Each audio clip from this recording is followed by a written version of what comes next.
பிரசங்கத்தின் தலைப்பு யார் பாக்கியவான்கள்? வேதம் சொல்லுகிற பாக்கியவான்கள் யார்? அதான் நீ வேதத்திலிருந்து தியானிக்க போகிறோம். சவுண்ட் வச்சிட்டிங்களா? யார் பாக்கியவான்கள்? வேதம் சொல்லுகிற பாக்கியவான்கள். சரி, முதல் வாசிக்க வேண்டிய வேத பகுதி சங்கீதம் 1. முதல் 2-3 வசனங்களை வாசிக்கலாம். சங்கீதம் 1, 2ஆம் வசனம், 3ஆம் வசனம். கர்த்தருடைய வேதத்தில் பிரியமாயிருந்து, கர்த்தருடைய வேதத்தில் பிரியமாயிருந்து இரவும் பகலும் அவருடைய வேதத்தில் தியானமாயிருக்கிற மனுஷன் பாக்கியவான். அவருடைய வேதத்தில் தியானமா இருக்கிற மனுஷன் பாக்கியவான். அவன் நீர்க்கால்களின் ஓரமாய் நடப்பட்டு தன் காலத்தில் தன் கனியை தந்து இலையுதிராதிருக்கிற மரத்தை போல் இருப்பான். அவன் செய்வதெல்லாம் வாய்க்கும். அதாவது பாக்கியவான் என்று சொன்னால் the blessed man. ஒரு ஆசீர்வாதமான மனுஷனுக்கு இன்னொரு பேர் தான் என்னது? பாக்கியவான். அவர் என்னங்க 2 கார் வச்சிருக்கிறாரு, 4 வீடு இருக்குது அவருக்கு. மாசமான ஒரு சம்பளம் எவ்வளோ தெரியுங்களா? எவ்வளோ லட்சம் வாங்குறாரு, எவ்வளோ படிச்சிருக்காரு தெரியுமா? அதெல்லாம் விட எது பாக்கியம் தெரியுமா?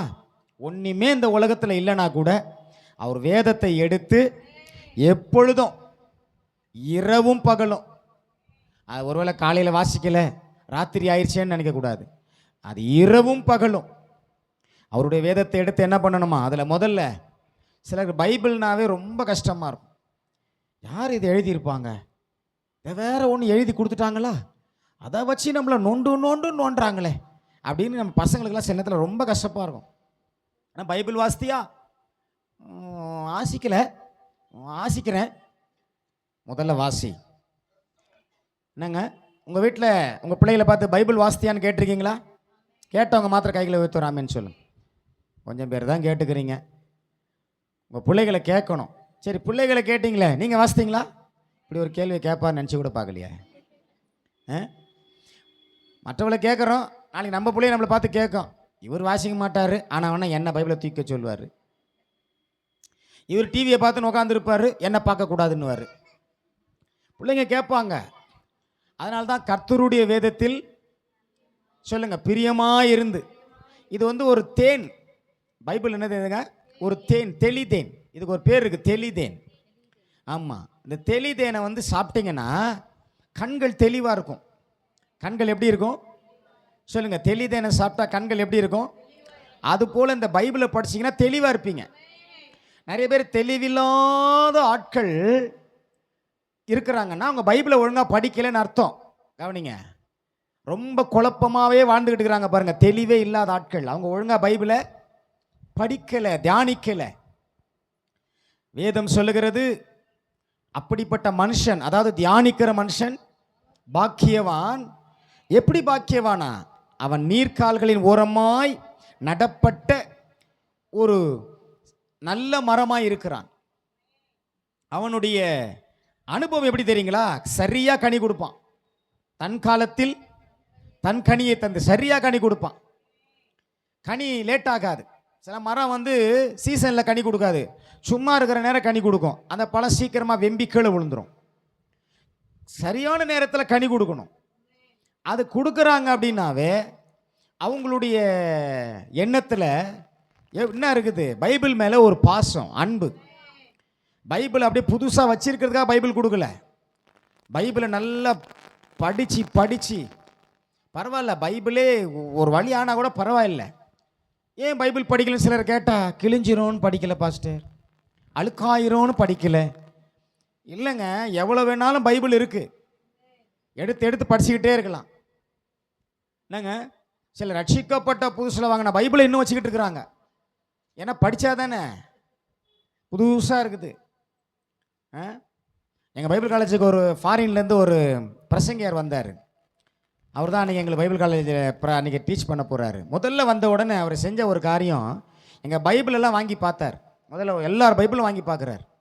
எங்களுக்கு புரியல என்னத்துக்கு பார்க்குறாருன்னு.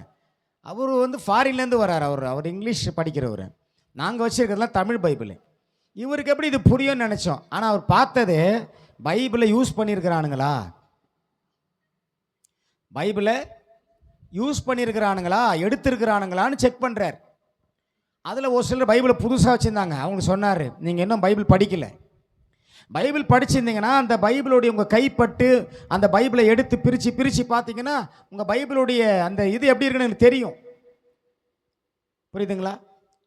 அப்போ பைபிளை தினமும் எடுத்து கர்த்தருடைய வேதத்தில் பிரியமாக இருந்து அதை இரவும் பகலும் தியானித்து நீங்கள் எப்படி இருக்கணும்? நல்ல நீர்க்கால் ஓரமாய் நடப்பட்ட மரமாய், சரியான நேரத்தில் கனி கொடுக்கக்கூடிய மரமாய், இலை உதிராது இருக்கிற மரம். என்ன மரம்? ஆமாம், நிறைய மரம் இலை உதிர்து. இப்போ என்னன்னா அதுக்கு சரியான ஸ்ட்ராங்கான நீர்க்கால்கள் இல்லை, வேர் இல்லை. ஆனால் நம்ம அப்படி இருக்கக்கூடாது. நம்முடைய ஜீவியத்தில், நம்முடைய வாழ்க்கையில் நல்ல பைபிள் என்ன செய்யணும்? ஆதி ஆகமத்திலிருந்து வெளிப்படுத்தின விசேஷம் வரைக்கும் நல்லா படித்து, பைபிளை ஒரு முறை படிச்சுட்டா பார்த்தாது, படிச்சுக்கிட்டே இருக்கணும். எத்தனை பேர் பைபிள் படித்து முடிச்சிருக்கீங்க? பரவாயில்ல, ரொம்ப சந்தோஷமாக இருக்குது. இன்னும் சிலர் முடிக்கல. ஏன்னா முடிச்சிருவாங்க, எப்படியும் ஒரு 80-90 வயசில் முடிச்சிருவாங்க சிலருக்கெல்லாம். என்னங்க, ஏன்னா இருக்கிறது 66 புஸ்தகம். பாஸ்டர் வருஷத்துக்கு ஒரு புக்கு படித்தாலும் 66 வயசில் முடிச்சிடுவேன். இல்லைங்க, 66 புத்தகத்தை நம்ம 66 வயசில் 66 முறையாவது படித்து முடிச்சிடணும்.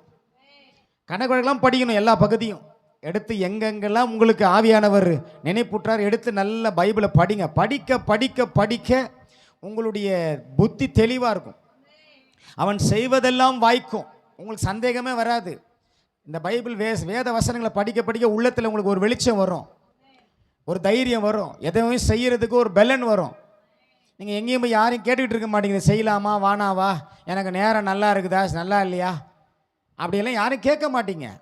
பைபிளை படித்தாவே ஆட்டோமேட்டிக்காக உங்களுக்கு எல்லாமே சரியாக செயல்படும். மூளையிலேருந்து, கையிலேருந்து, காலிலேருந்து, கண்ணிலேருந்து எல்லாமே சரியாக செயல்படும். அவன் செய்வதெல்லாம் சொல்லுங்கள் வாய்க்கும். அல்லேலூயா. அப்போ முதல் யார் பாக்கியவான்னா, வேதத்தை சரியாக அதை மேல் பிரியமாக இருந்து அதை ஒழுங்காக தியானித்து அதை மனசில் எழுதி அதன்படி ஆசீர்வதிக்கப்படுகிற மனுஷன்தான் பாக்கியவான். சரி, ரெண்டாவது பாக்கியவான் யாருன்னு பாருங்க. சங்கீதம் 84 5, 6, 7 வசனங்கள். உம்மிலே பெலன் கொள்ளுகிற மனுஷனும், உம்மிலே பெலன் கொள்ளுகிற மனுஷனும், தங்கள் இருதயங்களில் செவ்வையான வழிகளை கொண்டிருக்கிறவர்களும் பாக்கியவான்கள். அழுகையின் பள்ளத்தாக்கை அவர்கள் அழுகையின் பள்ளத்தாக்கை உருவ நடந்து அதை நீரூற்றாக்கி கொள்ளுகிறார்கள். மழையும் குளங்களை நிரப்பும். மழையும் குளங்களை நிரப்பும். அவர்கள் பலத்தின் மேல் பலம் அடைந்து சீயோனிலே தேவ சந்நிதியில் வந்து காணப்படுவார்கள். அப்போ உம்மிலே பெலன் கொள்ளுகிற மனுஷன், கர்த்தருக்குள்ள உங்களை அடிக்கடி பலப்படுத்திக்கணும். வேதம் சொல்லுகிறது தாவீதை குறித்து, தாவீது மிகவும் நெருக்கப்பட்டான், ஆனால் தன்னை கர்த்தருக்குள்ள திடப்படுத்தி கொண்டான். நெருக்கம் வரதான் செய்யும், உலகத்தில் பிரச்சனைகள் வரதான் செய்யும், போராட்டங்கள் வரதான் செய்யும். ஆனால் உங்களுக்கு ஒரு சிறந்த வழி ஆண்டவர் வச்சிருக்கிறார். என்ன வழி? அவருக்குள் போய் நம்ம பெலன் கொள்ளணும். அப்படின்னா என்ன அர்த்தம்னா, தேவனின் பெலனாக இருக்கிறார். அதான் உம்மிலே பெலன் கொள்ளுகிற மனுஷன். ஆண்டவரை பெலனாக வைத்துக் கொள்ளுங்க உங்கள் வாழ்க்கையில். அப்படி வைத்து கொள்ளும் பொழுது நீங்கள் எந்த வழியில் போனாலும் சரி, போகிற பாதையில் வனாந்திரம் வந்தாலும் சரி, அழுகையின் பள்ளத்தாக்கு வந்தாலும் சரி, எல்லாத்தையும் எப்படி நடப்பீங்க? உருவ நடந்துன்னா என்ன? எங்கேயும் சோர்ந்து உட்காரல, எங்கேயும் பயந்து நடுங்கி, எங்கேயும் போயிட்டு யாருக்கிட்டையும் அழுது புலம்பல, போய்கிட்டே இருக்கிறீங்க. இதெல்லாம் என் வாழ்க்கையில் வரும், தேவனின் பெலனாக இருக்கிறார் அப்படின்னு சொல்லிட்டு அதெல்லாம் அதை தங்களுக்கு ஆசீர்வாதமாக மாற்றிக்கொள்ளுகிறார்கள், தங்களுக்கு ஒரு நீரூற்றாக்கி கொள்ளுகிறார்கள். அது மாத்திரமல்ல, அவர்களுக்கு ஆண்டவர் கொடுக்குற ஆசீர்வாதம் தெரியுங்களா? பலத்தின் மேல் பலம். இன்னும் உங்களை நிரப்பி கொண்டே தான் இருக்கிறாரே தவிர உங்கள் பலத்தை அவர் குறைக்கவே இல்லை. அவரே உங்களுக்கு பலனாக இருக்கிறதுனால நீங்கள் என்ன பண்ணுவீங்க? பலத்தின் மேல் பலன் அடைவீங்க. ஆமேன்னு சொல்லுங்க. அப்படி பலத்தின் மேல் பலன் அடைந்து நீங்கள் சீயோனிலே தேவ சந்நிதியில் வந்து காணப்படுவீங்களாம். உலகம் என்ன நினைக்கும்? அவ்வளோதான், இவன் காலி, க்ளோஸு, இவனுடைய சூழ்நிலையை பார்த்தா இவன் தேர மாட்டான் அப்படின்னு உலகம் நினைக்கும். ஆனால் உங்களுக்குள்ள இருக்கக்கூடிய பலன் அவங்களுக்கு தெரியாது. உங்களை மேலே பார்த்துட்டு முடிவு கட்டுற உலகம் இது சும்மா. ஆனால் உங்களுக்குள்ள இருக்கக்கூடிய தேவ பலன், உங்களுக்குள்ள இருக்கக்கூடிய தேவ கிருபை, உங்களுக்குள்ள இருக்கக்கூடிய தேவ தயவு, உங்களுக்குள்ள இருக்கக்கூடிய தேவ பிரசன்னம், உங்களுக்குள்ள இருக்கக்கூடிய தேவனு குறித்த நம்பிக்கை, இதெல்லாம் உங்களுக்கு ஒரு பலனாக இருந்து அவருக்குள்ள உங்களை பலப்படுத்திக்கங்க. 1000 பலவீன உலகத்தில் இருக்கோம், நம்மளை தேடி வரும், சூழ்ந்து கொள்ளும். ஆனால் நம்ம என்ன செய்யணும்? நான் அவருக்குள்ள பலனாக இருக்கணும். அப்படிப்பட்ட மனுஷன் யாருன்னா பாக்கியவான். ஆமென். அவனுக்கு எப்படி இருதயம் இருக்குமா? செவ்வையான வழி அவனுக்குள்ள இருக்கும். அவன் இருதயத்தில் ஒரு தெளிவான பாதை தெரியும். அவன் எங்கேயும் குழம்பி நிற்க மாட்டான். அவனுக்கு தெரியும், நான் போயிட்டே இருக்கிறேன் தேவ பலத்தில், தேவ பலத்தில் போயிட்டே இருக்கிறேன். அதனால் எனக்கு என்ன இல்லை, அழுகையின் பள்ளத்தாக்கை பற்றி பிரச்சனை இல்லை, வனாந்திரத்தை பற்றி பிரச்சனை இல்லை, என் வாழ்க்கையில் நடக்கிற போராட்டங்களை பற்றி பிரச்சனை இல்லை, வியாதியை பற்றி பிரச்சனை இல்லை, சோர்வை பற்றி பிரச்சனை இல்லை. எனக்கு எல்லாமே நன்மையாக மாறும். ஏன்னா அது எனக்கு எப்படி மாறுது? நீரூற்றாய் மாறுகிறது. ஏன் தெரியுமா? இயேசு கிறிஸ்து என்னும் ஜீவ நீரூற்று உங்கள் வாழ்க்கையில் இருக்கிறார். அவர் இருக்கும்போது ஏதோ உங்களை என்ன செய்ய முடியாது, மேற்கொள்ள முடியாது. மேலும் உங்களுக்கு பலத்தின் மேல் பலம் தான் கிடைக்கும். நீங்கள் அவருக்குள்ள பலனாக இருந்தால் உங்களை இன்னும் பலப்படுத்துவார், அப்படி ஆசீர்வதிப்பார். அப்போ நீங்கள் என்ன நினைக்கணும்?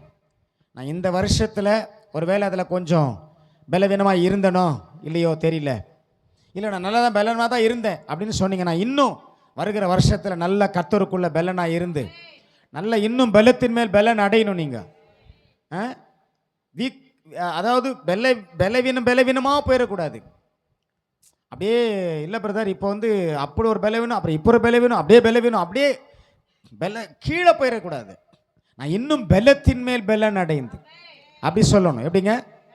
ஆமாம், பலத்தின் மேல் பலன் அடைந்து அப்படி எழும்பி என்ன செய்வேன்? நான் கர்த்தருக்குள்ள பலனாக இருப்பேன். அப்போ உண்மையிலே பலன் கொள்ளுகிற மனுஷன் பாக்கியவான்.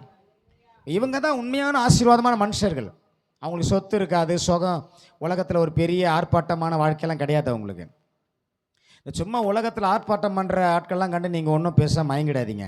அவனை பாருங்கள் எப்படி இருக்கிறான், எல்லாத்துக்கும் கிராண்டாக தான் விழா எடுக்கிறான், என்னென்னமோ பண்ணுறான். எனக்கெல்லாம் ஒன்றுமே இல்லை, தேவையில்லை நமக்கு அதெல்லாம். நம்ம ஆவி வேறு, நம்ம வழி வேறு, நம்ம எல்லாமே நம்மளை சுற்றி தேவன் வச்சிருக்கிற தயவு தான். ஆமென். ஆனால் எல்லாவற்றுக்கும் மேலாக இந்த ஆர்ப்பாட்டமான ஆடம்பரமான காரியங்களை விட நமக்கு ஆண்டவர் கொடுத்துருக்கிற எளிமைன்னு ஒன்று இருக்குது பார்த்தீங்களா? ஆவியின் எளிமை, அது நமக்கு கிடைத்த ஒரு பெரிய ஆசீர்வாதம். அது தரித்திரம் கிடையாது, அது தாழ்ச்சி கிடையாது. ஆவியின் எளிமைன்றது எவ்வளவு உங்ககிட்ட இருந்தாலும் சரி, அதை வச்சு ஒரு அலட்ட மாட்டீங்க, அதை வச்சு ஒரு பெருமை மேன்மை பாராட்ட மாட்டீங்க. என்னை பற்றி தெரியுமா உனக்கு, நான் எவ்வளோ பெரிய ஆள் தெரியுமா, அதெல்லாம் சொல்லவே மாட்டீங்க. இந்த கோலியாத்து மாதிரி தாவீதை பார்த்தோன்னா அவனுக்கு ஒரு சிரிப்பு வந்துருச்சு. என்னையா இவன் ஏதோ இவனுங்க ஒரு பொடிப்பையனை அனுப்பிச்சி விட்ருக்காங்க,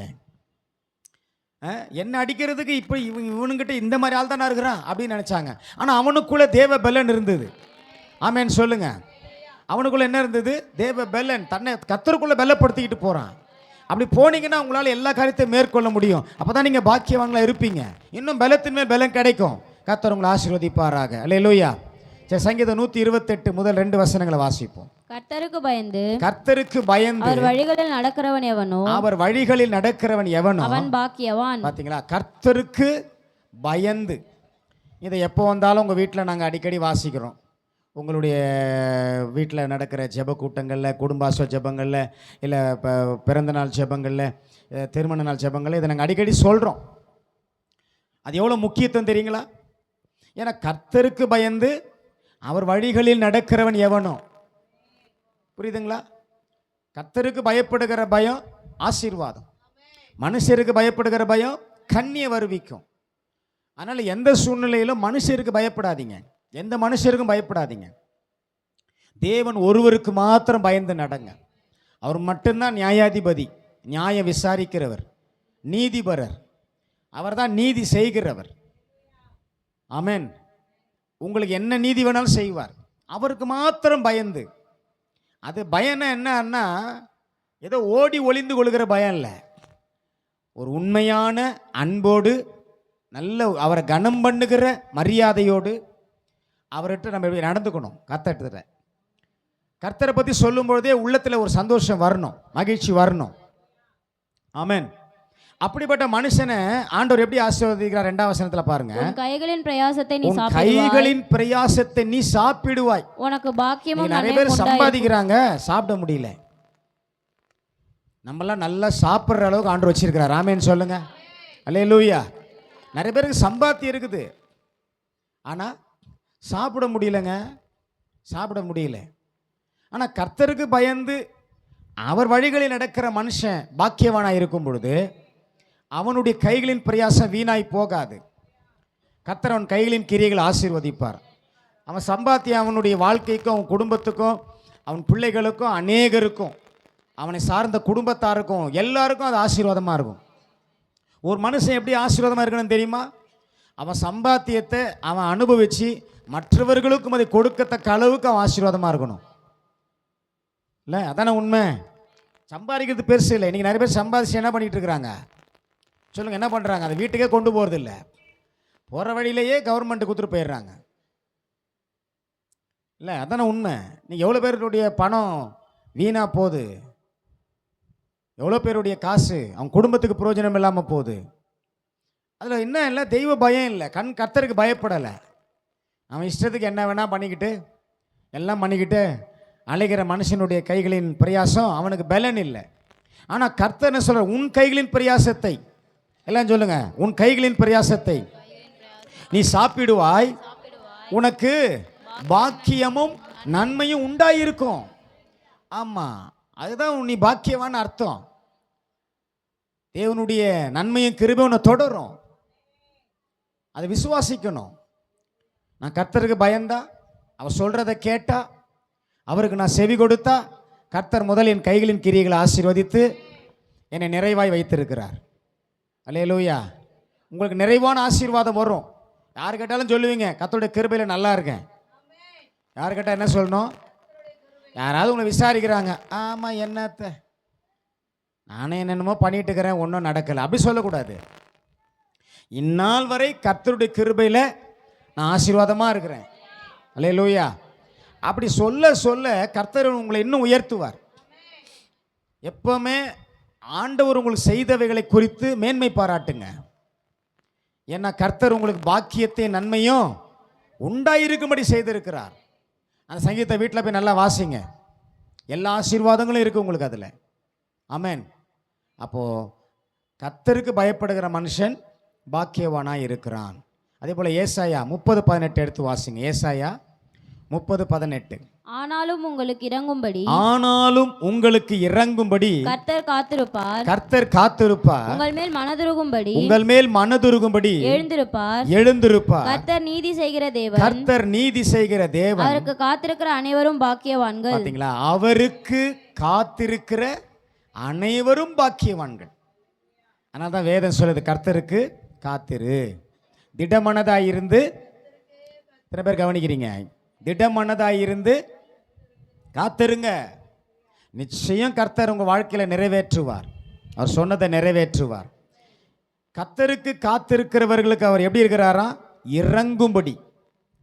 சொல்லுங்க, மனம் இறங்கும்படி. அவர் மனம் உங்களுக்கு இறங்கும்படி கர்த்தர் காத்திருப்பார். எவ்வளோ பெரிய பாக்கியம் என்னங்க!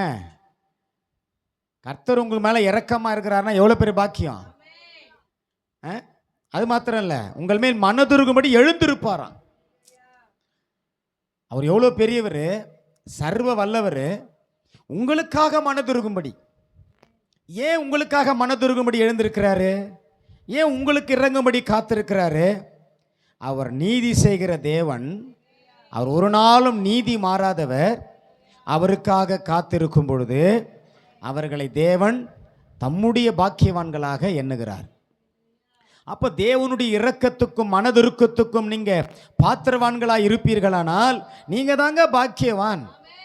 நீங்கள் தான் பாக்கியவான், உண்மையான பாக்கியவான் நீங்கள் தான். அவர் வேதத்தில் பிரியமாக இருக்கிறீங்க, அவருக்குள்ள பலன் கொண்டு நடக்கிறீங்க, அவருக்கு பயந்து நடக்கிறீங்க, அவர் வழியில் நடக்கிறீங்க, அவருக்காக காத்திருக்கிறீங்க. அப்போ உங்களை வேதம் என்ன சொல்லுது? பாக்கியவான்கள், பாக்கியவதிகள். எல்லாம் சொல்லுங்க, பாக்கியவான்கள். ஆமாம், நீங்கள் பாக்கியவான்கள் தான். அடிக்கடி சொல்லிக்கணும், கர்த்தருடைய கிருபையில் நான், கர்த்தருடைய கிருபையில் நான் பாக்கியவானாக இருக்கிறேன், நான் பாக்கியவதியாக இருக்கிறேன். கர்த்தர் எனக்கு இறங்கும்படி காத்திருக்கிறார். என் ஜெபத்திற்கு பதில் தருகிறார். நான் கூப்பிடும் பொழுது உடனே எனக்கு உதவி செய்கிறார். என் மேல் மனதுருகும்படி எழுந்திருக்கிறார். அவர் நீதி செய்வார். ஒருவேளை உங்களுக்கு உலகத்தில் அநீதி செய்தாலும் கவலைப்படாதீங்க, கர்த்தர் உங்களுக்காக நீதி செய்வார். அவர் நீதி செய்கிற தேவன், உங்கள் மேலே மனதுருக்கமானவர். நீங்கள் காத்திருந்தா பாக்கியவான்கள். அவசரப்படாதீங்க. வேற எங்கேயாவது போயிட்டு ஏதாவது வழி கிடைக்குமா, பாதை கிடைக்குமா, இல்லை ஏதாவது உதவி கிடைக்குமா, ஓடாதீங்க. காத்திருங்க. கர்த்தாவே உமக்காய் காத்திருக்கிறேன். சொல்லுங்க, கர்த்தாவே உமக்காய் காத்திருக்கிறேன். உம்முடைய கிருபை என்னை தாங்கும்படி செய்யும். உம்முடைய பெலன் என்னை தாங்கும்படி செய்யும். உம்முடைய சமூகம் என்னை நடத்தும்படி செய்யும். எல்லாம் சொல்லுங்க பார்க்கலாம். அவருக்கு காத்திருந்தீங்கன்னா வேதம் சொல்லுது நீங்கள் தான் பாக்கியவான்கள். இல்லை உலகம் சிரிக்கும், என்னமோ ஆண்டவர் காத்திருக்கிறேங்கிறீங்க, எப்போ செய்வார்? செய்வாருங்க. எல்லாம் நேர்த்தியாக சரியான காலத்தில் செய்வார். ஆமென். எல்லாம் அவர் செய்கிற காலத்தை பார்த்தீங்கன்னா அது கரெக்டாக இருக்கும். அப்போ தான் அந்த காலத்துக்கு அது சரியாக இருக்கும். நம்ம எதிர்பார்க்குற காலத்துக்கு அது சரியாகாது, சூட் ஆகாது. அவருக்கு தெரியும் எப்போ உங்களுக்கு என்ன செய்யணும், எப்போ உங்களுக்கு நன்மை செய்யணும், எப்போ உங்களுக்கு கிருபை செய்யணும், எப்போ உங்கள் மேலே தயவு பாராட்டணும், உங்களுக்கு எப்போ மனது இருக்கணும், எப்போ உங்களுக்கு இரக்கம் பாராட்டணும். எவ்வளோ பெரிய ஸ்லாக்கியம் பாருங்கள் நம்மளுக்கு. அவ்வளோ பெரிய தேவன் சாதாரணமான நம் மீது இவ்வளோ பெரிய மனதுருக்கத்தையும் நீதியையும் இரக்கத்தையும் செய்யும்படி காத்திருக்கிறார். அதுக்கு ஒன்றே ஒன்று, நீங்கள் அவர் காத்திருங்க. அவர்கிட்ட காத்திருக்கும் பொழுது அவர் நிச்சயமாக உங்களுக்கு என்ன செய்வார்? கிருபை செய்வார். அல்லேலூயா. அது எரேமியா 17ஆம் அதிகாரம் 7-8 வசனங்களை வாசிப்போம். கர்த்தர் மேல் நம்பிக்கை வைத்து, கர்த்தர் மேல் நம்பிக்கை வைத்து கர்த்தரை தன் நம்பிக்கையாக கொண்டிருக்கிற மனுஷன் பாக்கியவான். கர்த்தர் மேல் நம்பிக்கை வைத்து, கர்த்தரை தன் நம்பிக்கையா. இப்போ ஒரு மனுஷனுடைய நம்பிக்கை எதுன்னு பார்த்தா முழுக்க கர்த்தராகவே இருக்கிறார். அதான் அப்படி சொல்றாரு எரேமியா. என்ன சொல்றாரு? கர்த்தரை ஒரு பகுதியாக நம்பாதீங்க, அப்படி வைக்காதீங்க நம்பிக்கை, முழுமையாகவே அவரை நம்புங்க. சிலர் கர்த்தரை ஏதோ ஒரு நம்பிக்கைக்கு ஒரு அடையாளம் வச்சிருப்பாங்க. அவரையும் நம்புறேன், அப்படி இருக்கக்கூடாது. அவரை தான் நம்புறேன். வித்தியாசம் தெரியுதா? அவரையும் நான் நம்புறேன் அப்படின்னா நீங்கள் இன்னும் யாரையும் நம்பிக்கிட்டு இருக்கிறீங்கன்னு அர்த்தம். ஆனால் நீங்கள் எப்படி சொல்லணும்? அவரைத்தான் நம்பி இருக்கிறேன், அவரை மட்டும்தான் நம்பி இருக்கிறேன். இந்த காரியத்தில், இந்த விஷயத்தில், இதில் நான் அவரை மட்டும்தான் நம்பி இருக்கிறேன். அப்படி நம்புகிற மனுஷன் பாக்கியவான். எப்படி பாக்கியவான்?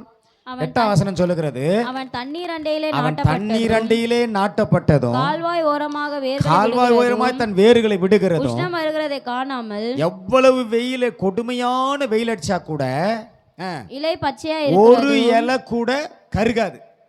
ஆமென் சொல்லுங்க. ஒரு இலை கூட. சங்கீதத்தில் என்ன வாசித்தோம்? இலையே உதிராது, இங்க இலையே கருகாது. எவ்வளவு பெரிய ஆசீர்வாதம். நீங்க இவ்வளவு பாக்கியவான்களா இருந்துக்கிட்டு எப்ப பார்த்தாலும் உங்களை என்ன பண்ணிக்கிறீங்க? ஒண்ணுமே நான் ஒன்னா நம்பர் தருத்திரம் நினைச்சுக்கிறீங்க. உங்களை கிடையாதுங்க. நீங்கெல்லாம் எதை செய்தாலும் அது கர்த்தர் வாய்க்க பண்ணுகிற அளவுக்கு தான் உங்களை ஆசீர்வதிச்சுக்கிறேன். நீங்க செய்ய மாட்டேங்கிறீங்க, அவ்வளவுதான் பிரச்சனை. எல்லாத்துக்கும் உங்ககிட்ட ஒரு நிர்விசாரம். நிர்விசாரம் தெரியுமா? ஒன்றுத்தையும் செய்கிறது கிடையாது. எதையும் தைரியமாக செய்யணும். கர்த்தர் செய்ய சொல்கிறாரா? செய்து பாருங்க. இல்லைங்க அதெல்லாம் எனக்கெல்லாம் ஒத்து வராது, அதெல்லாம் என்னால், அதெல்லாம் நான் நினச்சி கூட அப்படி இப்படின்னு ரொம்ப ஓவராலாக நம்மளை இது பண்ணிக்கக்கூடாது. அதுக்காக ரொம்ப இல்லாத வேலையெல்லாம் போய் செஞ்சிட்டு இருக்கக்கூடாது. சிலர் ரொம்ப முடியாத வேலையெல்லாம் போய் செஞ்சுட்டு உட்காந்து அப்புறம் கஷ்டப்பட்டு ஆண்டவரே அப்படின்றது அப்படியும் போகக்கூடாது. அவர் என்ன செய்ய சொல்கிறாரோ அதை சரியாக செய்யுங்க போதும். இலை பச்சையாக இருக்கிறது, உஷ்ணம் வருகிறதை காணாமல். எவ்வளோ வெயில் அடித்தாலும் சூரியன் என்னதான் அது மேலே அப்படியே பகலிலே வெயிலாகிலும் அப்படிதானே சொல்லியிருக்கு, இரவிலே நிலவாகிலும் உன்னை. ஆமாம், அதுதான் அர்த்தம். இது இலை பச்சையாக இருக்குது, ஒரு இலை கூட கருகலை. அப்புறம் மழையே இல்லை. மழை தானே மரத்துக்கு முக்கியம். மழை பெஞ்சாதானே மரங்கள்லாம் வேறு நல்லா தண்ணி குடிச்சிட்டு ஆரோக்கியமாக கனி கொடுக்கும். ஆனால் இங்கே மழையே இல்லை. மழைத்தாட்சியான காலம் அந்த வருஷம். ஒரு சில வருஷத்தில் மழையே பெய்யலை.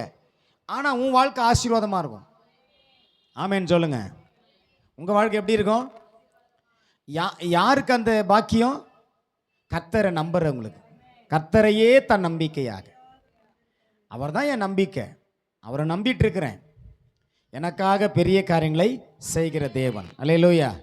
அப்போ மழையே இல்லை அந்த வருஷத்தில், தாட்சியாக இருக்குது.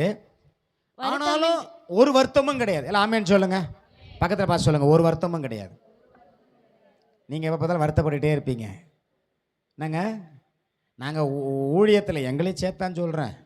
நம்ம நிறைய நேரம் நம்ம ஊழியம் செய்கிறோம், நம்ம விசுவாசியாக இருக்கிறோம், நம்மளே சனத்தில் வருத்தத்தில் உட்காந்துடுறோம். இந்த வாட்டியெல்லாம் ஒன்றும் யோசிக்கணும், பார்க்கலாம், ஒன்றும் நடக்காதுன்னு நினைக்கிறேன்.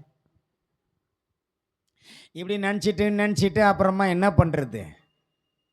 இப்படி முதல்ல நினைக்கிறத விடுங்க. கர்த்தர் என்னை குறித்து வைத்திருக்கிற அந்த உன்னதமான திட்டம் ஒன்று இருக்குது, தீர்மானம் ஒன்று இருக்குது. அல்லேலூயா. அதை நிறைவேற்றுவார். ஆமேன்னு சொல்லுங்க. கொஞ்சம் காலம் ஆகும், வெயிட் பண்ணுங்க. நல்ல ஒரு வீடை கட்டினோம்னா உடனே எழும்பிருமா? நம்ம ஜனங்களுக்கு இருக்கிற ஒரு கெட்ட பழக்கம் என்ன தெரியுங்களா? நம்ம கிறிஸ்தவ ஜனங்களுக்கு அப்படி சில ஊழியக்காரங்க அப்படி ஆக்கிட்டாங்க. அவங்கள டிவியில் வந்து யூடியூப்பில் வந்து இந்த இப்பொழுதே பார், இப்பொழுதே அப்படின்னோடனே அவங்க உடனே ஒரு மாதிரி ஆயிடுறாங்க. இப்போ நான் கண்ணை மூடி தந்தா மரத்தில் மாங்காய் காய்ச்சிருமான்னு.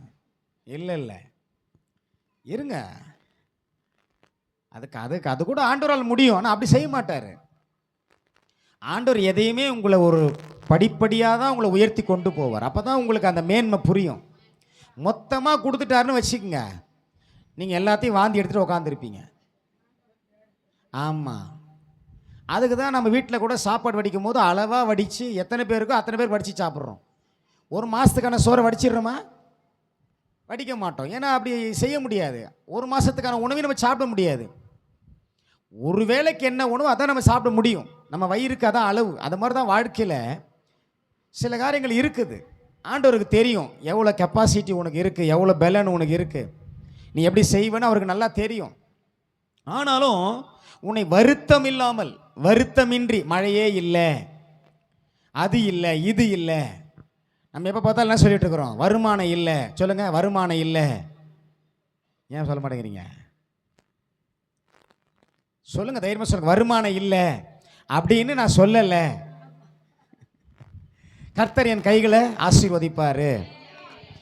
இந்த வர வருஷம் எத்தனை பேர் சம்பள உயர்வு காத்திருக்கிறீங்க? ஆமேன் கையில் உயர் தைரியமாக சொல்லுங்க. ஆமேன் சொல்லுங்க.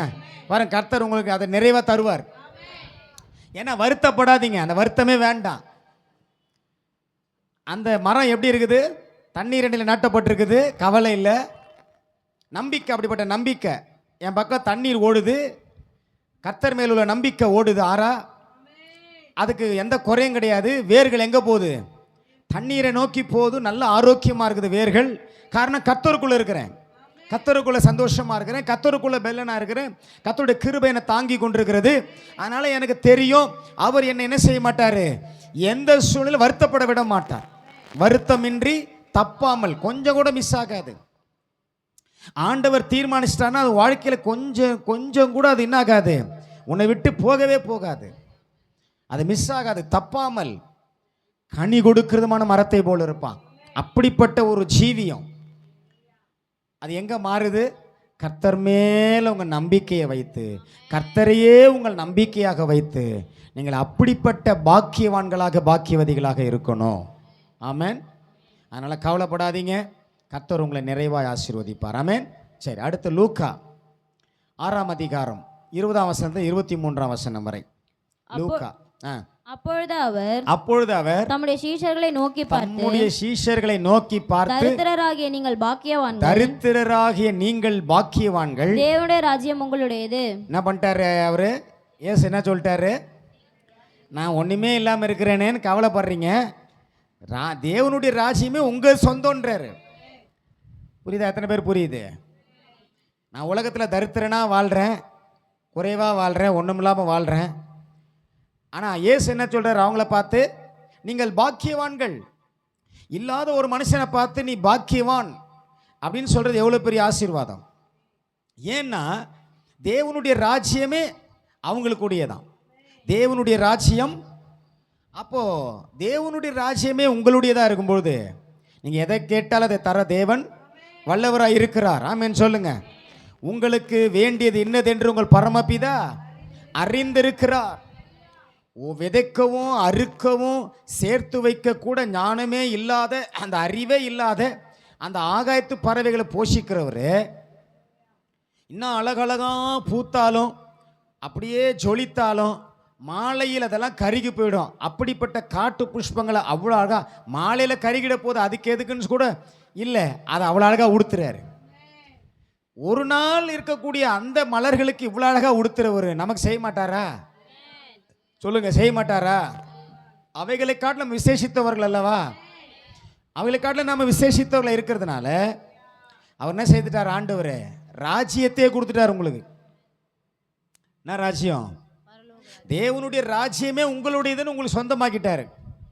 அப்போ தேவ ராஜ்யத்தில் இருக்கிற நம்ம இனிமேல் தரித்திரராவோ கஷ்டப்படுறவங்களாவோ இனிமே நம்ம இல்லாதவர்களாவோ இருக்க போகிறது இல்லை. அப்போ தேவ ராஜ்யம் உங்களை சூழ்ந்து இருக்கிறதுனால நீ என்ன கேட்டாலும் உங்களுக்கு எப்பொழுதும் கொடுப்பதற்கு தேவன் ஆயத்தம் உள்ளவராக இருக்கிறார். அதான் அந்த அர்த்தம். அப்புறம் இப்பொழுது பசியாய் இருக்கிற நீங்கள் பாக்கியவான்கள், திருப்தி அடைவீர்கள். அதோட விட்டுட்டார் ஆண்டவர். பசியாவே இருப்பீர்கள் சொல்லல, பசியாயிருக்கிற நீங்கள் பாக்கியவான்கள், திருப்தி அடைவீர்கள். என்னங்க, ஒரு 5 அப்பம் 2 மீனை கையில் வாங்கி அவ்வளோ பெரிய கூட்டத்துக்கு திருப்திப்பட வச்சு 12 கூட நிறைய நிரப்பி மீது எடுக்க வச்சவர் தான் நம்ம ஆண்டவர். அதனால் பசியாக இருக்கிற நேரத்தில் போஜனம் இல்லையான்னு கவலைப்படாதீங்க. தேவன் உங்களுக்காக எதையும் செய்ய வல்லவர். உங்களை திருப்தி ஆக்குவார். பசி போயிடும். ஆமேன்னு சொல்லுங்க. பசி போயிடும். நிறைவான ஆகாரத்தை தேவன் தருவார், திருப்தி அடைய செய்வார்.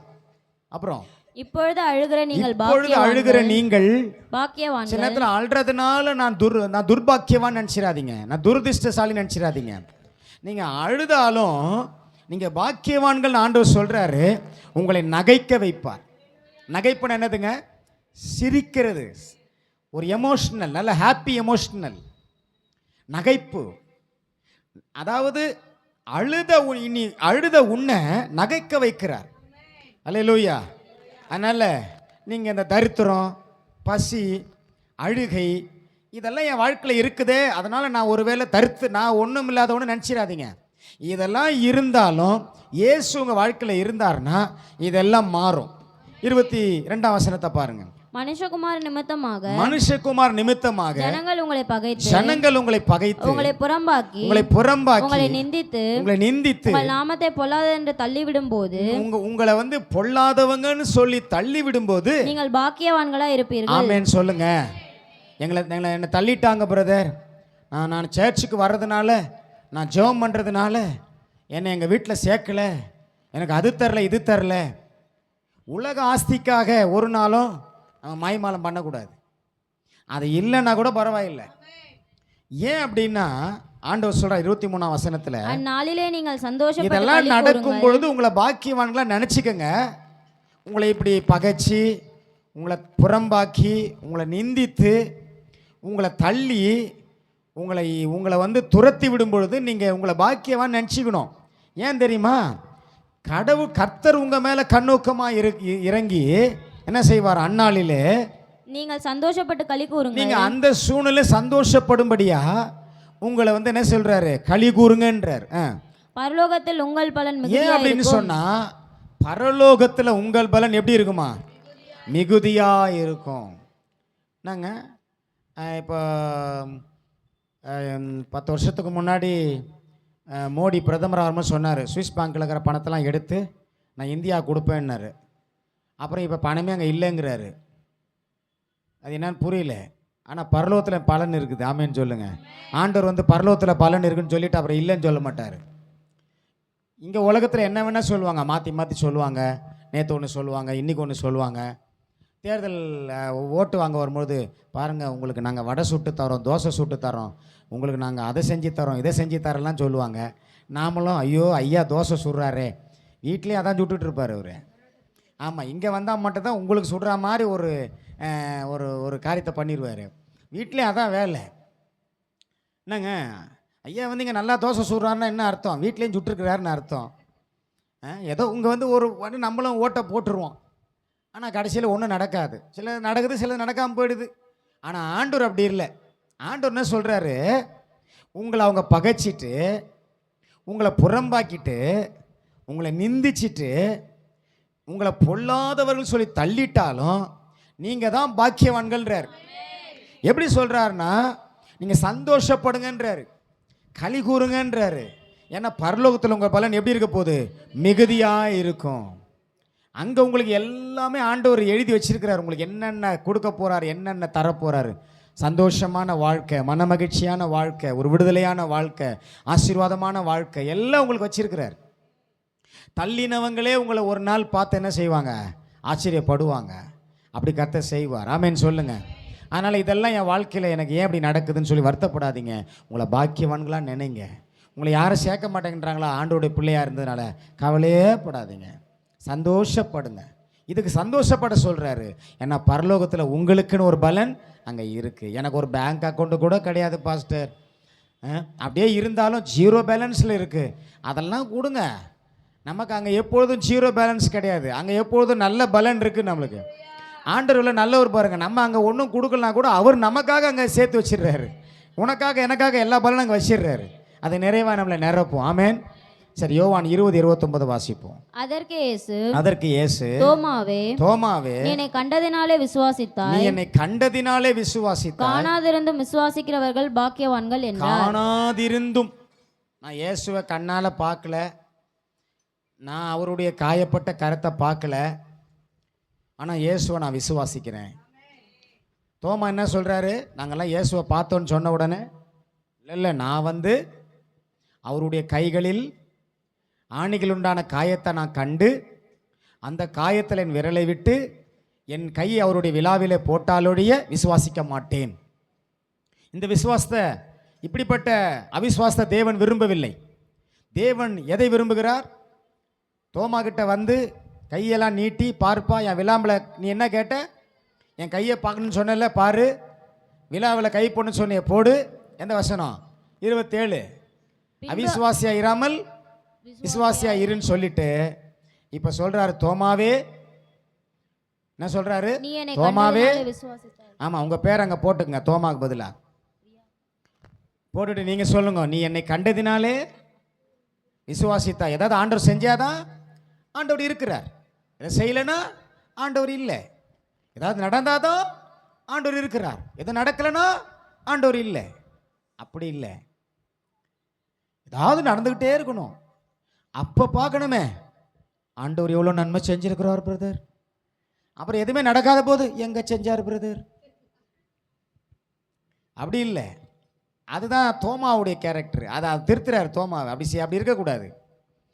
நீ கண்டதினாலே விசுவாசித்தா, என்னை பார்த்துட்டு விசுவாசிக்கிற. ஆனால் நம்மெல்லாம் பாக்கியவான்கள், புதிய ஏற்பாட்டு விசுவாசிகள் பாக்கியவான்கள். நீங்களாம் இயேசுநாதர் யாரா பார்த்தீங்களா? உங்களை தான் கேட்குறேன்.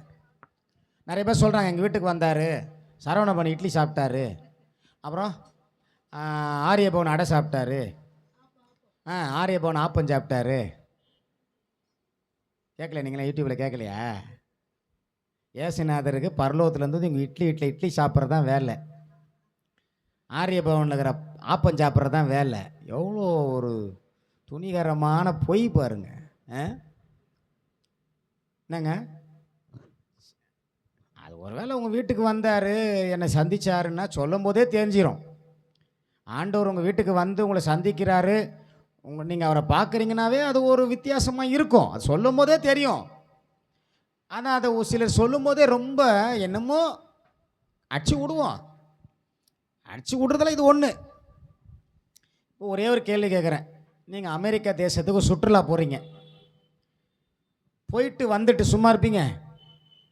ஒரு 6 மாதம் உங்கள் வாயை மூட முடியாது. நயகராவாண்ட நடனம் ஆடுனே எப்படி இருந்தது தெரியுமா? ஐயோ, அந்த அமெரிக்காவில் அந்த ஒரு இடத்துக்கு போனேன், அங்கே இப்படி இருக்கு தெரியுமா? இதை சொல்லி சொல்லி இருக்கிறவனெல்லாம் ஜாவடிப்பீங்க. அப்போ இயேசுநாதரை பார்த்தா சும்மாவா சொல்லுவோம்? இயேசு வந்தார், என் பக்கத்தில் அமர்ந்தார். ஒருத்தர் சொல்கிறாரு, என் ஓட்டல் அறையில் 3 மணி நேரம் என்னோடு இருந்தார், காலெல்லாம் அமுக்கினார். ஒருத்தர் சொல்கிறார் என் தாடியை தடவி விட்டார். நான் சொல்லலைங்க, இப்படி சொல்லிக்கிட்டு இருக்கிற நிறைய புருடா மன்னர்கள் இருக்குது, நிறைய இதுக்குன்னே இருக்குது அந்த கூட்டம். ஆனால் இயேசு என்ன சொல்கிறாரு? தோமா மாதிரி இருக்காதீங்க, நீங்கள் காணாமல் இருந்தும் விசுவாசிக்கிறவர்களே பாக்கியவான்கள். எங்களுக்கு தெரியும் எங்க இயேசு உண்மையானவர். நான் அவரை முகமுக பார்க்கணும்னு எனக்கு அவசியமே கிடையாது. பார்த்தா தான் நம்புவேன்னு சொல்ற ஆள் நான் கிடையாது. ஏன்னா இந்த சத்திய வேதம் சொல்லுகிற வார்த்தை அனைத்தும் உண்மை. இப்படி விசுவாசிக்கணும். அதான் பாக்கியம், அதான் பாக்கியவான்கள். எனக்கு இயேசு வந்து என் முன்னாடி நின்று நான் தான்பா இயேசுன்னு சொன்னா தான் நம்புவேன்னா அது பேர் விசுவாசம் கிடையாது. அப்படியே ஒருவேளை வந்து கூட நின்று இயேசு சொல்றாருனாலும் சந்தோஷம்தான். ஆனால் அதில் பெருமைப்படாதன்ற ஆண்டவர் தோமாவை கண்டிக்கிறாரு. நீ கண்டதுனாலே விசுவாசித்தாய், காணாதிருந்து விசுவாசிக்கும் பாக்கியவான்கள். பவுல் சொல்றாரு, நான் ஆவியோடு சேவிக்கிற தேவன். எனக்கு தெரியுது என் ஆவியில் அவரை நான் சேவிக்கிறேன். எனக்கு தெரியும் என் ஆவியில் உணர்றேன் அவர் இருக்கிறாரு. அவர் இருக்கிறவராகவே இருக்கிறவர், இன்றைக்கும் இருக்கிறார். இயேசு கிறிஸ்து நேற்றும் இன்றும் என்றும் மாறாதவர். நான் அப்படி விசுவாசிக்கிறேன். அதனால் நான் பாக்கியவான், நான் பாக்கியவதி. எனக்கு ஆண்டவர் வந்து என் முன்னாடி நின்றுக்கிட்டு நான் தாம்மா இயேசுன்னு சொல்லணும்னு அவசியமே இல்லை. எனக்கு விசுவாசம் இருக்குது, அவர் மேலே எனக்கு நம்பிக்கை இருக்குது. அவரை நான் நம்புகிறேன். இயேசுவை நான் விசுவாசிக்கிறேன். எல்லாம் ஒரு ஆமேன்னு சொல்லுங்க பார்க்கலாம். இயேசுவை நான் விசுவாசிக்கிறேன். நான் ஜெபம் பண்ண ஆண்டவர் கேட்குறாரு, என் ஜெபத்துக்கு பதில் தராரு. என் கூட அவர் இருக்கிறத நான் உணர்ந்து இருக்கிறேன். அவர் எனக்குள்ளே இருக்கிறத நான் விசுவாசிக்கிறேன். கொலோசியர் 1:27 சொல்லுகிறது, மகிமையின் நம்பிக்கையாக கிறிஸ்துவானவர் உங்களுக்குள் இருப்பது அந்த ரகசியம். இதை வந்து முன்னாடி நின்று ஒருத்தருக்காக சொல்லணும்னு அவசியமே கிடையாது. அப்படி ஆண்டவர் விரும்பவும் இல்லை. ஆண்டவர் விரும்புறதெல்லாம் நீ என்னை காணாமலே விசுவாசிக்கிற பத்தியா, நீ தான் பாக்கியவான், நீ தான் பாக்கியவதி. இப்படி யாராவது சொன்ன உடனே நம்ம அவங்கள பெரிய ஆளாக நினச்சிடுறோம். ஐயா இயேசுவையே பார்த்தாரு. ஏன் நீங்களா பார்க்கலையா? உங்களை இயேசுவை தெரியாதா? உங்களை தாங்க கேட்குறேன், இயேசுவை தெரியுமா தெரியாதா?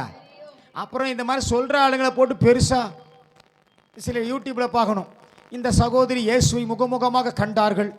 இப்போ நாங்கள் இயேசுவை பின்னாடியா பார்த்தோம்? நாங்களும் அவரை முகமுகமாக தாங்க பார்க்குறோம் ஆவியில். எங்களுக்கு தெரியும் இயேசு எப்படி இருப்பார்னு. ஆமேன்னு சொல்லுங்க தைரியமா. இந்த சகோதரி அவர்கள் நரகத்தை கண்டார்கள். உனக்கு ஏன் நரகத்தை பார்க்குற வேலை? பரலோக தேவனை பாருன்னா நரகத்தை பார்க்குற வேலை. அதுக்கு ஒரு பெரிய சாட்சி, அதுக்கு பெரிய ஒரு புத்தகம், அதுக்கு ஒரு பெரிய அப்படியே பாராட்டுறதுக்கு 4 பேர். ஏசு சொல்கிறாரு, நீ என் கையின் காயத்தை பார்க்கணுன்ற, என் விழாயலம்பில் கை போடணுன்ற. கண்டு விசுவாசிக்கிறவர்களை விட காணாது விசுவாசிக்கிறவர்களே பாக்கியவான்கள். அல்லேலூயா. அப்போ நீங்கள் நடந்தால் பாக்கியவான்கள், பாக்கியவதிகள். அல்லேலூயா. சரி, லூக்கா 11:28 வாசிப்போம். இன்னும் 2 வசனம். அதற்கு அவர் அப்படியானாலும் தேவனுடைய வார்த்தையை கேட்டு அதை காத்துக்கொள்ளுகிறவர்களே அதிக பாக்கியவான்கள் என்றார். காத்துக்கொள்ளுகிறவர்களே அதிக பாக்கியவான்கள் என்றார். இயேசு என்ன சொல்றாரு? தேவனுடைய வார்த்தையை கேட்டு, அதாவது பிரசங்கத்தை கேட்குறீங்கல்ல ஒவ்வொரு வாரமும். போன இந்த வருஷம் உள்ள எவ்வளோ பிரசங்கம் கேட்டீங்க? உங்களை தான் கேட்குறேன். எவ்வளோ பிரசங்கம் கேட்டீங்க? அதில் உங்கள் வாழ்க்கையில் எவ்வளோ அனுபவத்தை நீங்கள் பெற்றிருக்கிறீங்க? சொல்லுங்கள், எவ்வளோ அனுபவம் பெற்றிருக்கிறீங்க? ஏசு என்ன சொன்னார்? தேவனுடைய வார்த்தையை கேட்டு, சண்டேனா வந்து சபையில் உட்காந்து பிரசங்கத்தை கேட்டு, அதை நான் காத்துக்கொள்ளுகிறவனாய் இருந்தால் நான் தான் பாக்கியவான், நான் தான் பாக்கியவதி. அப்போ இயேசு என்ன சொல்றாரு? எல்லாத்தை விட, அதுவும் சொல்றாரு அதிக பாக்கியவான்கள். அதிக பாக்கியவான்கள். எல்லா இடத்துலையும் நம்ம பாக்கியவான்கள் தான் படிச்சுக்கிட்டு வரோம். ஆனால் இங்கே மாத்திரம் என்ன போட்டிருக்கு? அதிக பாக்கியவான்கள். யாரை சொல்றாரு? தேவனுடைய வார்த்தையை கேட்டு அதை அப்படியே பொக்கிஷமாக காத்துக்கணும். எப்படி காத்துக்கணும்? ஆமாம், நம்மளோட பீரோவில் ரகசியமான லாக்கர் இருக்கிற மாதிரி நம்ம இருதயத்தில் ஒரு நல்ல இடத்த ஆண்டவருடைய வசனத்தை கொடுத்து அங்கே பத்திரமா வச்சு இதை ஒவ்வொரு நாளும் பாதுகாத்து, இப்படியெல்லாம் தேவன் விரும்புகிறாரு, அதுபடி நான் செய்யணும், செய்து நான் பாக்கியவானாக இருக்கணும் அப்படின்னு இயேசு சொன்னதை நம்ம வாழ்க்கையில் நம்ம என்ன செய்யணும்? மறக்கக்கூடாது. தேவனுடைய எல்லாம் சொல்லுங்க, தேவனுடைய வார்த்தையை கேட்டு அதை காத்துக்கொள்கிறவர்களே அதிக பாக்கியவான்கள். அதனால் ஆண்டவர் வார்த்தை ஒன்றும் வீணா விருதாவாக போகாது. உங்கள் வாழ்க்கையில் நிச்சயமாக அது உங்களுக்கு ஆசீர்வாதமாக இருக்கும். அவர் எல்லா வார்த்தையும் அவர் உங்களை கடிந்து கொண்டா கூட அது ஆசீர்வாதம் தான். உங்களை அவர் எந்த வார்த்தை சொன்னாலும் அது ஆசீர்வாதமாக எண்ணுங்க. சிலருக்கு ரொம்ப அவங்கள உற்சாகப்படுத்துகிற மாதிரி இருந்தால் மட்டும்தான் அதை ரொம்ப சந்தோஷமாக ஏற்றுக்கிறாங்க. கொஞ்சம் அவங்கள ஏதாவது உருவாக்குற மாதிரி இருந்ததுன்னா இது எனக்கு இல்லைங்க, நான் ரொம்ப சரியாக தான் இருக்கிறேன், இது வேற யாருக்காக இருக்கும், என் பக்கத்தில் ஒரு சிஸ்டர் இருக்காங்க அவங்களுக்காக தான் இருக்கும், என் பக்கத்தில் ஒரு பிரதர் இருக்காரு அவருக்காக தான் இருக்கும். அப்படி இல்லைங்க. எந்த தேவனுடைய வார்த்தை நான் கேட்கிறேனோ அதை கேட்டு அதை நான் காத்துக்கொள்ளணும், விட்டுறக்கூடாது. திருவசனத்தை கேட்கிறவளாய் மாத்திரமல்ல, சொல்லுங்க, அதன்படி. அதற்கு தானே ஆண்டவர் உங்களை வார ஞாயிற்றுக்கிழமை உங்களை கூட்டிகிட்டு உட்கார வச்சு, வர முடியாதவங்களை வர வச்சு, இன்னைக்கு போகவே கூடாதுன்னு தீர்மானிக்கிறவங்களை வர வைக்கிறார் ஆண்டவர். பாருங்க, 3 வாரம் போயிட்டேன், இந்த 1 வாரமாவது கொஞ்சம் ரெஸ்ட் எடுப்போம். மற்ற வாரமெல்லாம் உழைச்சி இந்தியாவை என்னமா முன்னேற்றிருக்கிறீங்க நீங்கள். அதனால் ஞாயிற்றுக்கிழமை ஒரு நாள் மட்டும் உங்களுக்கு ஓய்வு எங்கே தேவைப்படுதோ அது ஒரு 2.5 மணி நேரம் அதிகபட்சம். இங்கே வந்தால் தான் உடம்பெல்லாம் ஒரு மாதிரி சிலு ஒரு மாதிரி இருக்கு பாஸ்டர், என்னன்னே தெரில. வீட்டில் இருக்கிற வரைக்கும் நல்லா இருக்கேன், சர்ச்சு வாசலில் காலை வைக்கும் போது தான் எனக்கு ஒரு மாதிரியாக இருக்குது. அப்படியே இருக்குதுல்ல, சிலருக்கு இருக்குது. வீட்டில் இருக்கிற வரைக்கும் அடேங்க அப்பா ஹாப்பியாக இருக்கிறது. சர்ச்சுக்கு போகணுன்னு போதா ஐயோ எப்படி தெரியலையே, நம்ம கீழே வர உட்காரணுமே, சேர் வர சின்னதாக பிடிச்சிக்கிறாரு பாஸ்டரு, கொஞ்சம் பெரிய சேராக இருந்தால் நல்லாயிருக்கும், எனக்கு ஏற்ற மாதிரி சேர் போட மாட்டேங்கிறாரு. நான் என்ன பண்ணுறது, பெரிய இடமா இருந்தால் பெரிய சேர் கூட தான் போடலாம், இருக்கிறதே நமக்கு இன்னும் சின்ன இடமா தான். இப்போ தான் கொஞ்சம் கொஞ்சமாக முன்னேறின்னு வர்றோம். முன்னாடி இருந்த சர்ச்செலாம் பார்த்தீங்கன்னா இதில் பாதி, இப்போ கொஞ்சம் டபுள் ஆகிருக்கு, இன்னும் கொஞ்சம் அப்படியே ட்ரிபிள் ஆகும், இன்னும் முன்னேறிக்கிட்டே போவோம். ஆமேன்னு சொல்லுங்க. அப்படி கர்த்தர் நம்மளை அப்படி டெவலப் பண்ணால் தான் நம்ம முன்னேற முடியும். அதனால் அப்படி இருக்கணும், சந்தோஷமாக ஆண்டவருக்கு ஒப்பு கொடுக்கணும், வார்த்தையை நான் கேட்கணும். இந்த 2025 ஒரு சண்டே கூட மிஸ் பண்ண மாட்டேன்னு சொல்கிறவங்க ராமேன்னு சொல்லுங்கள். சிலலாம் கையை தூக்கலை, கேரண்டியாக சொல்ல முடியாது. அப்புறம் நான் பாட்டுன்னு கையை தூக்கிட்டு, இதுதான் அவிசுவாசம். இப்போ விசுவாசமாக சொல்லுங்கள் பார்க்கலாம். நான் இனி 25ஆம் வருஷத்தில் ஒரு சண்டே கூட பாஸ்டர் உயிரே போகாமல் இருந்தால் கூட இங்கே வந்துடுறேன், தயவுசெய்து நல்லா அடக்கம் பண்ணிடுங்க, என்ன கவலைப்படாதீங்க, எல்லா செலவும் நான் பார்த்துக்கிறேன். ஆமாம், வீட்டில் இல்லை. அப்புறம் போகும்போது சொல்லிடுறது, பாஸ்டர் சொல்லியிருக்கிறாரு எல்லாம் இருந்தாலும் பார்த்துக்கிறேன்னாரு, நீங்கள் யாரும் செலவு பண்ணிடாதீங்க. எனக்கு ஒரு ஆசை இருக்குது உண்மையிலே, சர்ச்சுக்கு ஒழுங்காக இந்த சபையில் நல்லா கத்தரை மகிமைப்படுத்துகிறவங்க யாராக இருந்தாலும் அவங்களுக்காக எந்த செலவு பண்ண எனக்கு ஆயத்தம். ஆனால் இந்த சோம்பேறியாக இருந்துக்கின்னு இந்த சும்மா அந்த அப்படியே பாவலா காட்டிக்கிட்டு வர்றதும் போகிறதுமா ஒன்றும் அப்படி இருக்கிறவங்களுக்கு எனக்கு மனசு வராது. நல்ல ஆண்டவர் உண்மை நேசிக்கணும். பணத்தை சொல்ல தப்பாக எடுத்துக்க போகிறீங்க, நான் பணத்தையே பேசலை. இப்போது ஆண்டவர் உண்மையாக தேடுறவங்க, எனக்கு தெரியும் இவங்களுக்கு இதெல்லாம் செஞ்சே ஆகணும், அதனால் என்னாலும் சரி செய்ய ஆயத்தமாக இருப்போம். ஆமேன்.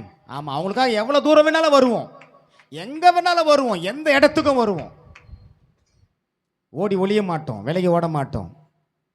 ஏன்னா அவங்க அந்த அளவுக்கு தேவனுடைய வார்த்தையை காத்து நடக்கிறவங்க, அவங்க அதிக பாக்கியவான்கள். ஆமேன். சரி, யாக்கோபு 1:12 வாசிப்பேன், ஒரே ஒரு வசனம் தான். யாக்கோபு 1:12. சோதனையை சகிக்கிற மனுஷன் பாக்கியவான். சோதனை சகிக்கிற மனுஷன் வாசிங்க. அவன் உத்தமன் என்று விளம்பின பின்பு, அவன் உத்தமன் என்று விளங்கின பின்பு கர்த்தர் தம்மிடத்தில் அன்பு கூறுகிறவர்களுக்கு, கர்த்தர் தம்மிடத்தில் அன்பு கூறுகிறவர்களுக்கு வாக்குத்தத்தம் பண்ணின ஜீவ கிரீடத்தை பெறுவான். யாருக்கெல்லாம் ஜீவ கிரீடம் இருக்குது? சோதனை சகிக்கிற மனுஷர்களுக்கு தான். அப்ப சோதனையே வரக்கூடாதுன்னு இருந்தீங்கன்னா உங்களுக்கு என்ன கிடையாது. அதனால சோதனையை தாங்கன்னு ஜெபம் பண்ணக்கூடாது. என்னதான் சொல்ல வரீங்க, கொஞ்சம் உருப்படியா சொல்லுங்க பாஸ்டர். சோதனை வருதுன்னு வச்சுக்கோங்க, உடனே அதில் நீங்கள் என்ன பண்ண சகிக்கணும், அவ்வளவுதான். ஏன்னா சோதனையிலிருந்து தப்பும்படியான போக்கை உண்டாக்குவார், உங்களுக்கு வழியும் காட்டுவார். பவுல் எழுதுறாரு, மனுஷருக்கு நேரிடுகிற சோதனை அல்லாமல் வேறே சோதனை உங்களுக்கு நேரிடவில்லை. ஆண்டவர் என்னைக்காவது மழை வரல, கொஞ்சம் மழையை பெய்ய பண்ணுன்னு உங்கள் மேலே பாரத்தை வைக்கிறாரா? சூரியன் உதிக்க மாட்டேங்குது, அதனால் உதிக்க வைன பாரத்தை உங்கள் மேலே வைக்கிறாரா? இல்லை. நமக்கு இயற்கையாக என்ன சோதனை அதான். ஆனா அதுலயும் கூட கர்த்தர் உங்களுக்கு தப்பிக்கொள்ளும்படியான போக்கை உண்டாக்குறார் பாருங்க. அப்ப அதெல்லாம் சகிக்கும் பொழுது உங்களுக்கு ஆண்டவர் ஒரு வாக்கு பண்ணியிருக்கிறாராம். என்ன வாக்கு தத்தம் தெரியுமா? ஜீவ கிரீடம். என்னதுங்க? ஜீவ கிரீடம் முன்னே வைத்து, என் கண்களுக்கு முன்பாக என்ன இருக்குது? தேவன் எனக்கு சூட்ட போகிற ஜீவ கிரீடம். பவுல் சொல்றாருல, நீதியின் கிரீடம். என்ன கிரீடம்? ஆமா, இங்க என்ன சொல்லப்பட்டிருக்குது? யாக்கோபு கிரீடத்துக்கு இவ்வளோ பேர் இருக்குது. ஆண்டவர் சூட்ட போற கிரீடத்துக்கு என்ன பேரு? ஜீவ கிரீடம். ஆமா, நமக்கு ஒருவேளை இங்க யாரும் கிரீடம் சூட்டாம இருக்கலாம், கவலைப்படாதீங்க, அதெல்லாம் வேணாம். ஆனா ஆண்டவர் உங்களுக்கு சோதனை சகித்து வாழ்றீங்க பாருங்க.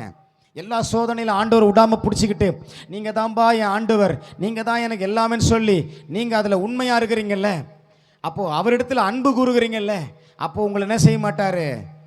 அந்த நாளில் உங்களை வெறுமையாய் விட மாட்டார். உங்களை அழைத்து எல்லாருக்கும் நிற்க வைத்து இந்த உங்க பேரை சொல்லி இந்த பூமியில வாழ்கிற நாளெல்லாம் சோதனை சகித்து உண்மையா என்னில் அன்பு கூர்ந்த மகன், என்னில் அன்பு கூர்ந்த மகள் ஆகிய அந்த ஜீவ கிரீடத்தை சூட்டுகிறேன்னு சூட்டுவார். அப்ப ஜீவ கிரீடம் வேணும்னா என்ன பண்ணணும்? சோதனை சகிக்கணும். அவங்க பாக்கியவான்கள், அவங்க ரொம்ப பாக்கியவான். எவ்வளோ சோதனை வந்தாலும் தாங்குறாங்க பாருங்க. எவ்வளோ அடிச்சாலும் தாங்குறான்டா, அந்த மாதிரி. என்னங்க, அதுக்காக போய் யார்கிட்ட அடி வாங்கிட்டு இருக்கக்கூடாது. நீங்கள் எவ்வளோ சோதனை வேணாலும் சகித்து கொள்ளுங்க, பரவாயில்ல, கர்த்தர் இருக்கிறார், எல்லாம் மாற்றுவார். சோதனை சகிக்கிற மனுஷன் பாக்கியவான், அவனுக்கு என்ன உண்டு? ஜீவ கிரீடம் உண்டு. அதே யாக்கோபு 5:11 வாசிங்க கடைசியா. இதோ இதோ பொறுமையா இருக்கிறவர்களை பாக்கியவான்கள் என்கிறோம். யாரு யாரு வாசிங்க. இதோ பொறுமையா இருக்கிறவர்களை பாக்கியவான்கள் என்கிறோமே. எத்தனை பேர் பொறுமையா இருக்கிறீங்க? கொஞ்சம் கையை உயர்த்துங்க. அவசர கதியா எதையாவது பண்ணிட்டு அப்புறம் குத்துதே குடையுதே வலிக்குதே அப்படின்னு இருக்காம பொறுமையா இருங்க. என்னங்க, ஆமாம், உலகம் ஒரு மாயை தோற்றம், சும்மா நம்மளை கொண்டு போய் குழியில் தள்ளிடும். புரியுதுங்களா? சொந்த சகோதரர்கள் யோசிப்பு எங்கே போட்டாங்க? குழியில். ஆமாம், நான் ஒன்று சொல்கிறேன், ஆண்டவர் வார்த்தை மீறி சொந்தம் பந்தன்னு ஓடிட்டு கடந்தீங்கன்னா ஒரு நாள் அதுவே உங்களை தூக்கி குழியில் போட்டு மூடிடும். அன்னைக்கு உங்கள் இதயம் என்ன கதறினாலும் ஒன்றும் நடக்காது. அதை விட நீங்கள் வேதம் சொல்கிற மாதிரி பொறுமையாக இருங்க. ஏன் தெரியுமா? யோபுவின் பொறுமையை குறித்து கேள்விப்பட்டிருக்கிறீர்கள், கர்த்தருடைய செயலின் முடிவையும் கண்டிருக்கிறீர்கள். கர்த்தர் மிகுந்த உருக்கமும் இரக்கமும் உள்ளவராய் இருக்கிறாரே. எல்லாம் இழந்து சரீரத்திலையும் வேதனையோடு உட்கார்ந்திருந்த யோபுவை கண்டும் காணாமல் போன தேவன் அல்ல அவர். நீ சோதனையில் இருக்கும் பொழுது, நீ பொறுமையாய் இருக்கும் பொழுது உன்னை கண்டும் காணாமல் போகிற தேவன் அல்ல அவர். உனக்காக பட்சமாய் வைராக்கியமாய் இறங்கி வருவார். சொல்லுங்க ஆமென், சொல்லுங்க அல்லேலூயா. கர்த்தருடைய செயல் எப்படி இருந்தது? பிசாசு அழித்த அத்தனையும் ஆண்டவர் அவனுக்கு ரெட்டிப்பாய் கொடுத்தார். ஆமென். நிறைய பேர் கவனிக்கல. பிசாசு உன் வாழ்க்கையில் அழித்தவைகளை, பிடுங்கி கொண்டவைகளை, பிசாசு உன் வாழ்க்கையில என்ன நிர்மூலமாக்கினவைகளை நீ பொறுமையோடு கர்த்தருக்காக காத்திருப்பாயானால் கர்த்தர் அவைகள் எல்லாவற்றையும் திரும்ப உன் வாழ்க்கையிலே ரெட்டிப்பாய் திரும்ப பண்ணுவார். ஆமென். ஏன் தெரியுமா? யோபுனுடைய ஸ்டோரியஸ் தெளிவா சொல்லுது. யோபு நெடுநாள் உயிரோடு இருந்து எத்தனை வருஷம்? அதுக்கப்புறம் 120 வருஷம் உயிரோடு இருந்து பூரண வயதுள்ளவனாய் மரித்தான். ஆனா பிசாசு நினைச்சா இவனை இப்பவே க்ளோஸ் பண்ணிடணும். ஆனா யோபு என்ன செய்தாரு? பொறுமையா உட்கார்ந்து சுரண்டிக்கிட்டு உட்கார்ந்துக்கிட்டு கர்த்தரை ஒரு குறையும் சொல்லல, தன் வாயினால் தேவனை ஒரு குறையும் சொல். நமக்கு ஒரு சின்ன பிரச்சனை வந்துட்டா போதும், முதல்ல மாற்றவர் ஆண்டவர் தான் நம்மகிட்ட. அவர் உண்மையிலே நல்ல தேவனுங்க. நம்ம அவரை படுத்துகிற பாடு இருக்க கொஞ்சமா நஞ்சமா அவரை எல்லாத்துக்கும் அவரால் தாங்க வந்துச்சு. அதே அவர் எல்லாம் செய்யும் போது பாப்பா ஏசப்பா சோத்திரம்பா அப்படி இருக்கக்கூடாது. பொறுமையாக இருங்க. சிலதெல்லாம் நம்ம வாழ்க்கையில் வித்தியாசமாக இருக்கும். நம்ம நிலைச்சிருக்கோன்னு நினைப்போம், அது சில நேரத்தில் நம்ம வாழ்க்கையில் லாஸாக கூட மாறிடும், இழந்துருவோம். கவலைப்படாதீங்க, அதை திரும்பவும் உன் வாழ்க்கையில் கொடுத்து அவருடைய செயலின் முடிவு எப்படி இருந்தது? யோபுவின் மீது இரக்கமும் உருக்கமுமா இருந்தார். யோபு வா. யோபுவின் மேல அவ்வளவு கரிசனை. யோபு மீது கரிசனை இருந்தவர் தான் உங்க மேலே கரிசனை இருக்கிறார். ஆமென். அப்ப என்ன பொறுமையா இருந்தா நீங்க யாரு? ஹலோ, பொறுமையா இருந்தா நீங்க யாரு? சோதனை சகிச்சா நீங்க யாரு? வசனத்தை கேட்டு காத்து கொண்டா நீங்க யாரு? இந்த வேதத்தை நேசித்தா நீங்க யாரு? கர்த்தர் காத்திருந்தா நீங்க யாரு? அவருக்கு பயந்து நடந்தா நீங்க யாரு? எல்லாம் கேட்டீங்கல்ல. 10 விஷயம் சொன்னேன், 10 பாயிண்ட்டை சொன்னேன் இல்ல.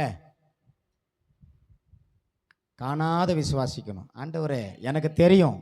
ஆமென். அல்லேலூயா. என்னை ஆட்கொண்ட இயேசு உம்மை யார் என்று நான் அறிவேன். என்னை ஆட்கொண்ட இயேசு உம்மை யார் என்று நான் அறிவேன். உண்மை உள்ளவரே, என்றும் நன்மைகள் செய்பவரே. எல்லாம் பாடலாமா? என்றும் நன்மைகள் செய்பவரே. அப்படியே எழுந்து நிற்போம். உம்மை ஆட்கொண்ட இயேசு உம்மை யார் என்று நான் அறிவேன். எல்லாம் பாடுவோம். என்னை ஆட்கொண்ட இயேசு உம்மை யார் என்று நான் அறிவேன். வாழ்க்கை பயணத்திலே மிக தூணாய் வருபவரே. வாழ்க்கை பயணத்திலே மிக தூணாய் வருபவரே. உம் வார்த்தையின் உணவா என்னை வளமாய் காப்பவரே. உம் வார்த்தையின் உணவா என்றும் வளமாய் காப்பவரே. எஸ் ஆமென். என்னை ஆட்கொண்ட இயேசு உம்மை யார் என்று நான் அறிவேன். என்னை ஆட்கொண்ட இயேசு உம்மை யார் என்று நான் அறிவேன். உம்மை உள்ளவரே, என்றும் நன்மைகள் செய்பவரே. என்றும் நன்மைகள் செய்பவரே. என்னை ஆட்கொண்ட இயேசு உம்மை யார் என்று நான் அறிவேன்.